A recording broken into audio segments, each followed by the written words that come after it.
Besides, we have Gundam at home. Points at our Arms of Rubicon. We have a better Gundam. We have split the difference and get another ending in AC6. I'll think about it. That sounds like something I can do. For honor for thou sins. All right, are we gonna? Do you guys want reacts this morning, or do you want me to just go into a game? Tell me now. Tell me now. Oh, TTS isn't on. I am. Listen, it's morning. Give me a break here. There you go. TTS is on. Off. That's the first TTS you've had. You guys are silly. What the Sigma? What the Sigma? I don't know. Don't know. I'm not sure what to do as well. What are you in the mood for? Let's think. What am I in the mood for? The Babel video in the video recommendation. Still waiting. Smile. You want me to watch the Babel video? Sure, I'll do that for you.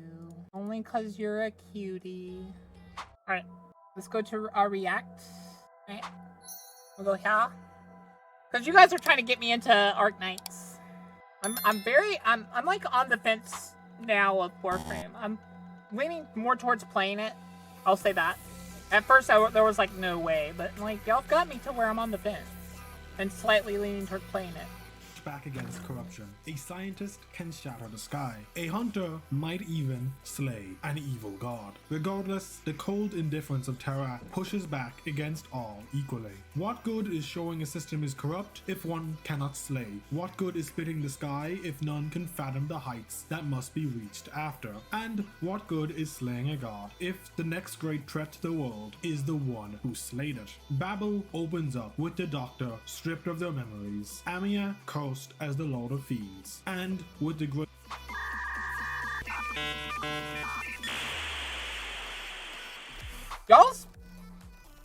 Y'all's lore is screwy as hell already.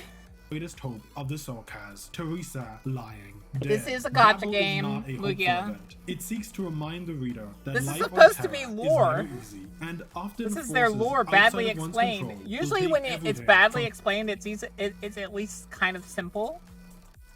No. It doesn't sound simple at all. It's being existential in the badly explained section. you and the ones you love. And sometimes the one who takes everything from you is one of those very people you love the most. The story of Babel in that regard is the story of Terra, an avoidable tragedy set in motion by forces far beyond the control of any one king. But just because one can't control Potato, it you're a doesn't mean potato. we If you must start accept playing it Arknights, outright. you're Babel going to is need to put perhaps another one the of best Hoyo's event scotches I have away. read I since know, right, Ari? BoringCollegeGraduate. It is a perfect prequel to the story of Arknights, providing an unimaginable That, amount or I of could put away trauma one to of the my community personal on a gotchas level away. that I'm Because I not have sure two any that I'm event playing has now achieved as personal before. as And well. right from the beginning, you know the end. So of course the story sets the tone. If I'm gonna immediately still be able to by help opening you, I have with to the put death one of my Teresa, personals with away. the cold and calculating Calcet, for the first time in the story, being genuinely afraid, not of any enemy, but of the scene she knows awaits her. 'Cause I can play it we on the readers side. are sent back to relive That's the one of my events side ones, but leading it up has the to death of the really Sorcerer's interest me to King, do it. as well as the story of how the ghost of Babel That's became why- the Doctor of Rhodes Island. From that description alone, you know that this event is heavy. Mostly a it's genuinely just depressing those two and games bleak that we event, play but right now, not one that ZZ is and- completely without hope. Despite the horrors of war and Originium No that gambling on inflict Twitch. terror, hope We have gambling. always exists, even in the darkest of moments. And that hope That's takes the an form of a intro! young girl. Originium Alright, to the Sorcas, let's look at from the actual Kasdal lore here. to the first Is it actually civilization. good? Babel is completely full of reveals and information that not only expand on Here's the thing. I wanted to play Arknights a while ago when this is like kind of like shortly after I became friends with Rain. I saw them always playing it and it interested me. But the problem here is I would want certain characters and I wouldn't be able to not get them. Because Arknights seems like a game where having certain characters helps you out a lot. I already play very rarely a gacha that's kind of like Arknights. And if it's anything like that game, I would hate it. Because I've started playing this game less and less, even though it has amazing music. I kid you not, this game has enormously good music. The problem with it is, you have to get that character at least twice. on the banner. And it costs so much to get the character roles. Like, so much time that it's almost not worth it. No, it's not Nike. Let me see what the game's called. Give me a second. It's called Memento Mori. It's about little girls that are witches. They're called witches because it's about like that time in the past and stuff. And it's a really good game. Like, I like the min-maxy nature of it and stuff, and like how the characters can buff each other up. I started playing it a long time ago, and yes, there are highly good characters that would make the game so easy, but it's such a pain to grind in Arknights. Yeah, it's not about little girls. Damn Booker. It's not about little girls. They're girls that are witches. Some of them are older, some of them are younger. Like, there's a character that's like 10. But then there's another character that's like 19. And then there's another character. I think they actually released a character that's like 30 or something. Like, it's mostly women. I think there are male characters. But I think it's based in China. So like 90% of the characters are girls.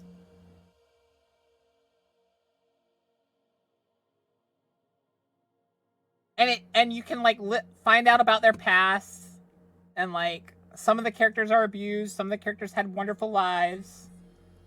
But, like, the idea is they're all girls. They're all witches. Is it just me or are Baka's teeth more gooey today? No. I don't know what you're talking about. And, one of the other things is these characters, they're all, like, persecuted because they're all, witches. But you need the witches to fight the evil witches to save the world. But people don't care about that. They just hate all witches.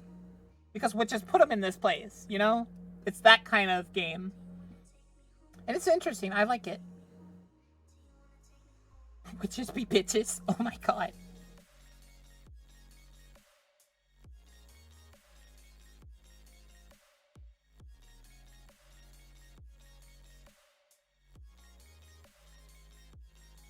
Wait, did it stop? Oh, I accidentally paused it. I'm mad. We contextualize much of what we have seen as part of our journey through Terra. As such, like, I zoned out right after doing that. That's funny. As the origin point for this discussion, the race formerly known as the T-Kaz, the Devils of Terra, have been through untold amounts of suffering over the millennia of Terra's history. From the destruction of the home of the Sorkas, Kazdal thousands of times, to the role they are forced to play in other countries. Existence for the Sorkas has never been more than a fleeting dream, which is why Teresa and Teresa's goal of creating a Kazdal, basically anything that's themed after Greek mythology or like Roman mythology or something, I would want that character.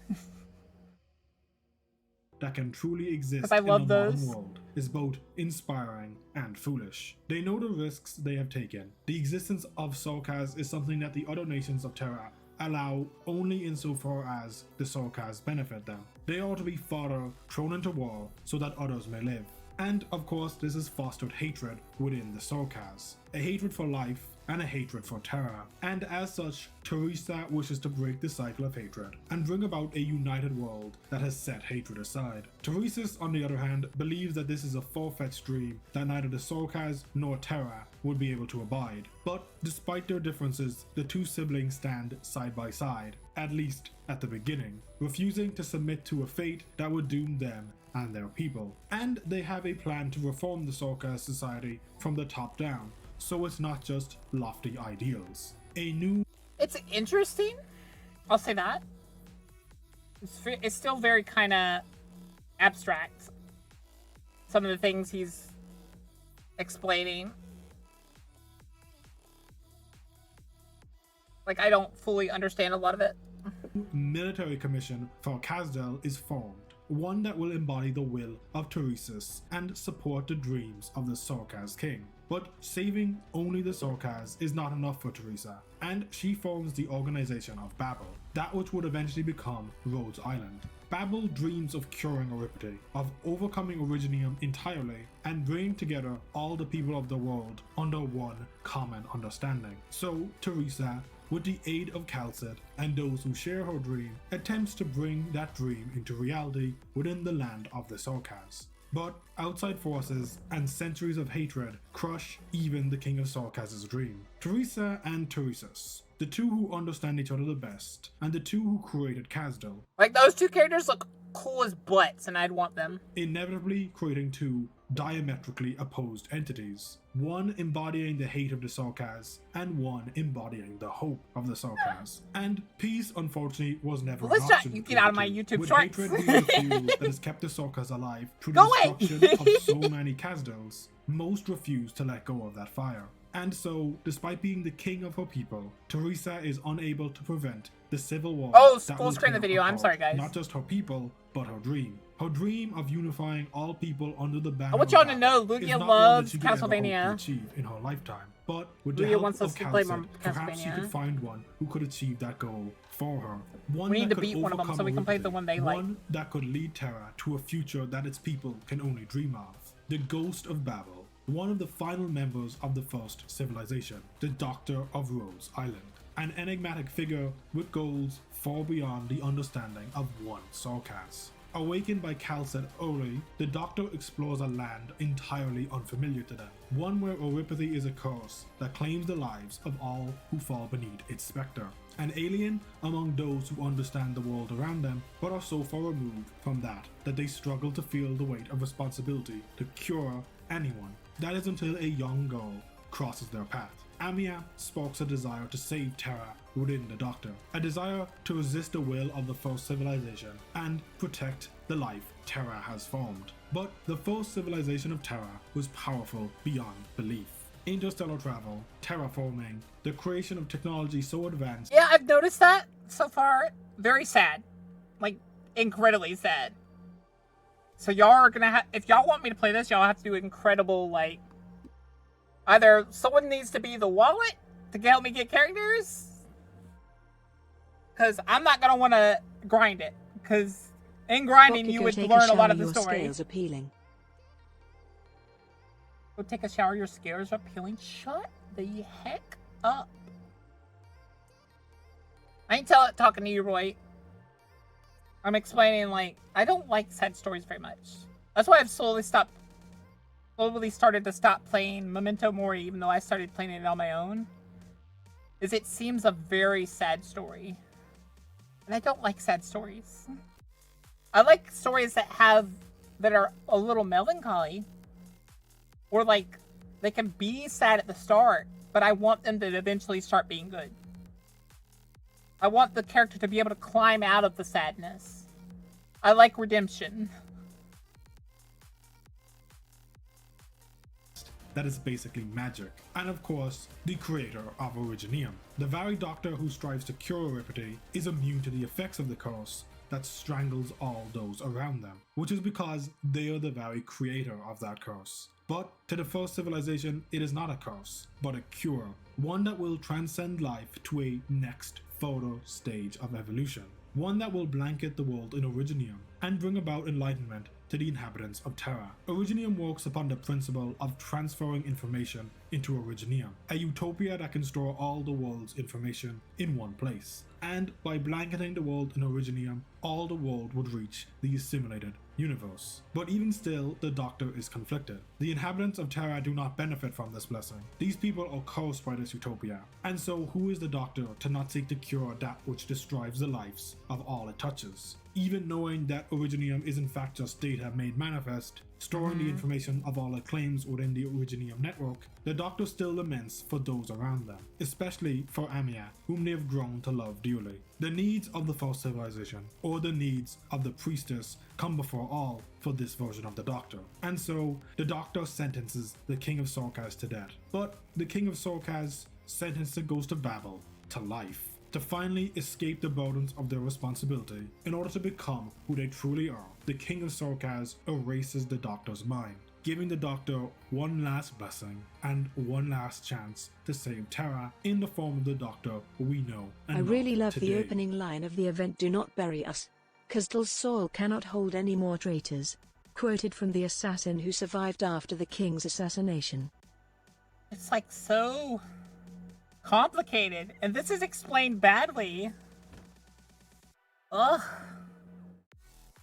Vaughn, why did you send me such a sad / complicated many story? Characters within Babel, and Like, of I course, enjoy they're it, not but all oh equally my focused on it, gosh. But the event is rather My brain's streamlined hurting. and focused onto a certain few characters. So before we discuss the story, let's just run through them. Starting off with our Banner 6-star Ascalon. And I feel bad for Ascalon, not because she's a terrible character. Her character is actually great. From a child wandering the wastes of Kazdal to an assassin raised by the king and the general of the Sarkaz. One who is both a capable combatant and one who cares for life. But one who can also only realize what she has lost when it is already too late. That is reason enough to feel bad for her and to really empathize with the character, which is what they set up during this event. Unfortunately, I feel bad for her for reasons entirely unrelated to her character, and that is because she is completely overshadowed in this event. This event could have been entirely based around making Ascalon the peakest of peak fiction characters, but because Babel was truly the story of Teresa and the Doctor, Ascalon, despite being a major focus character, does feel like she's playing a backseat in her own event, which is tragic, but that doesn't make Ascalon a bad character. Likewise, our welfare unit Oda, the author of the hit Terran manga The One Piece, is also completely overshadowed. He has an interesting origin, being the son of a slave freed by Teresis and a doctor from Babel, so he was fated to be tied up between the battle of siblings. From meeting Manfred as a child to his father being murdered by Ascalon, he has not had an easy life. But he followed Teresa regardless, never really learning who killed his father, which would have actually been a very interesting plot point if they had delved into it. But because this event was not focused on building up a character like Oda, this potential character interaction and potential character building moment was never really capitalized on. And so he kind of exists in that overshadowed by pretty much everyone category in this event, which is tragic because I felt like he had a lot of potential. Rolling all the elite operators into one section, we get to see. We're gonna watch a little bit more of this. I'm trying to understand some of these characters. Fighting alongside Rhodes Island and Teresa and the Doctor for years. Scout, Ace, Mantra, Logos. Not all of them are familiar faces. I love the art. I'll tell you that. Art's amazing. Art alone kind of interests me. Shout out to Mantra, she's hot as fuck. But all are near and dear to the I love that. He's like, she's hot as fuck. Yeah, I'll say it's interesting. It's very interesting. Like, it feels like they've definitely done some work in writing the story, but I also noticed, like, they even mentioned this character right here. They didn't even focus them. Like, if you're gonna create a character, at least give them some build up. At least keep creating their story. Because I don't like when game companies do that. It feels like you're stealing from your own creation. You're just leaving a character behind in the dust. Like, League does this in a few characters, but like for the most part, they try to keep all the characters up.